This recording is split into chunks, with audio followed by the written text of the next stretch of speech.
In this lesson, you will learn about the be verb. What is the be verb? Well, be is a verb to start with. Remember, a verb is an action word like cook, laugh, drink, and dance. Be is a verb, but it is not an action word. I am sure you hear the be verb all of the time.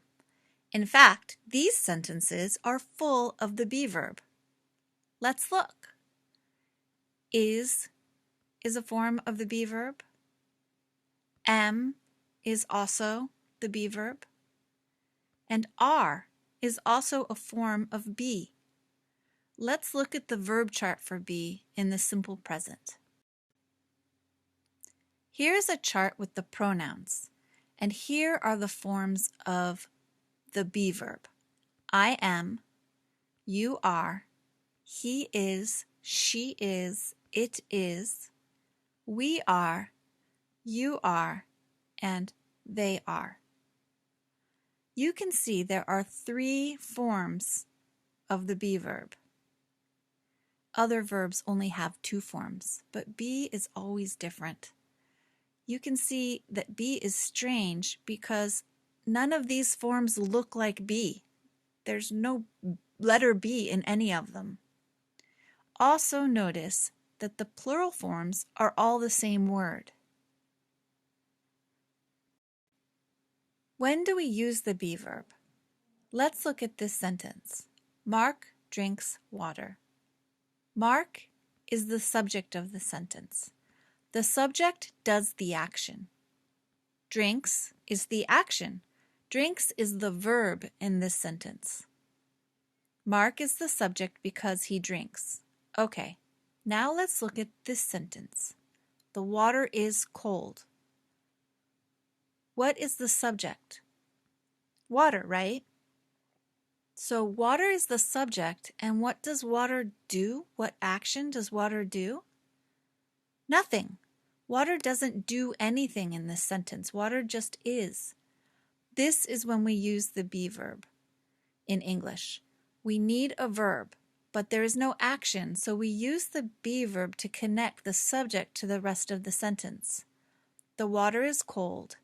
Is the verb, and we use the be verb to connect to the adjective cold. We need a verb. Let's look at some examples. Kate is a scientist. Kate is in a laboratory. Kate is smart. In the first sentence, Kate is the subject. Is the be verb that connects the subject to a noun, scientist, that tells more about Kate. In the second sentence, Kate is the subject. Is the form of the be verb that connects Kate to the rest of the sentence. Here it's a noun, a place. In the third sentence, again, Kate is the subject. Is the be verb that connects Kate to the rest of the information. Here, an adjective that describes her. Kate is smart. Be connects the subject to information about the subject. Here is Mark again. Mark is a runner. Mark is the subject. Is the be verb. And a runner is more information about Mark. Be is the verb that connects the information to the subject when there really isn't any action. Here, the more information is a noun, runner, but we can change the sentence. Mark is thirsty. Now, the information is an adjective. Mark is at a park. Now, that information is at a place. Mark is from California. Also, a place, from a place. Be connects the subject to information about the subject when there isn't really an action happening.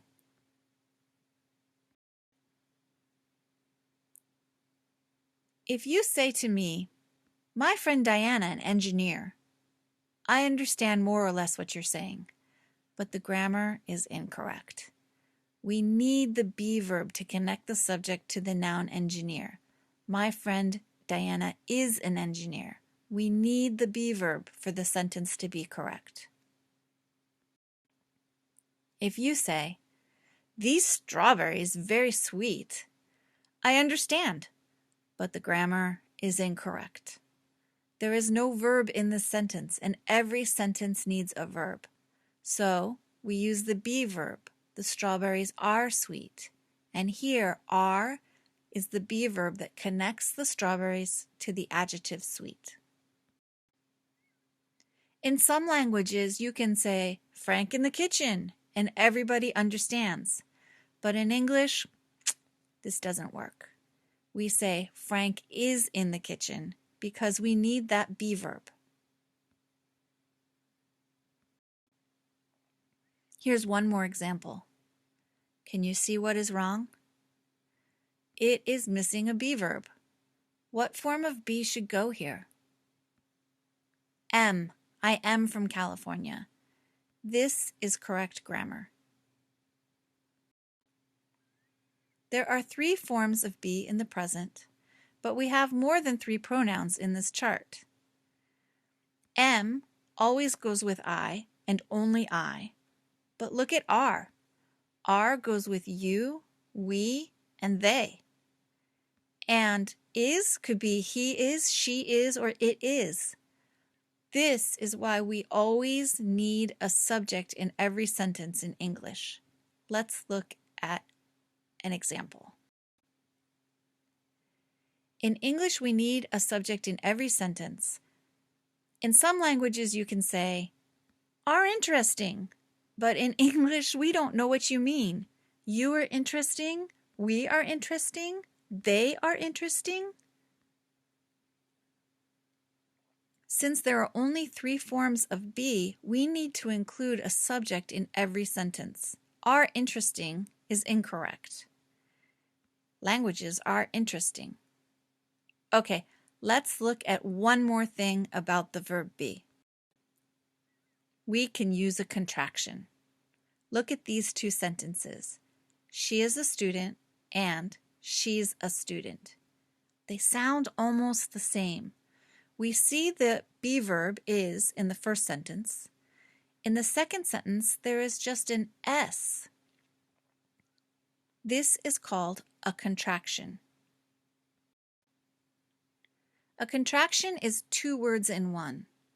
This mark here, this mark is an apostrophe, and we use it in contractions. Combine the pronoun and be to make a contraction. Let's do it. Look at I am. So in I am, we drop the A, we move the M a little closer, and we add an apostrophe. I'm. You are. Again, we drop the A here, we push it a little closer, and we add an apostrophe. Your. He is, she is, it is follow the same pattern. So drop the I, move the S closer to make one word, and put in the apostrophe. She's, its follow the same pattern as he's. We are changes to we're, you are changes to your, and they are changes to their.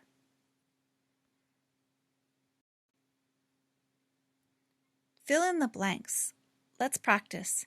Maybe you want to pause the recording and try to fill in the blanks yourself. Okay, are you ready for the answers? Amy and Lynn are friends. Amy is from California. Lynn is from Colorado. Amy and Lynn are college students. In this photo, they are happy because they are on a camping trip together. In this lesson, you learned a lot about the be verb. You learned be is a verb. We use be to connect the subject to more information like a noun, adjective, or place. There are 3 forms of be in the simple present: am, is, are. And we make contractions with be: I'm, he's, and there.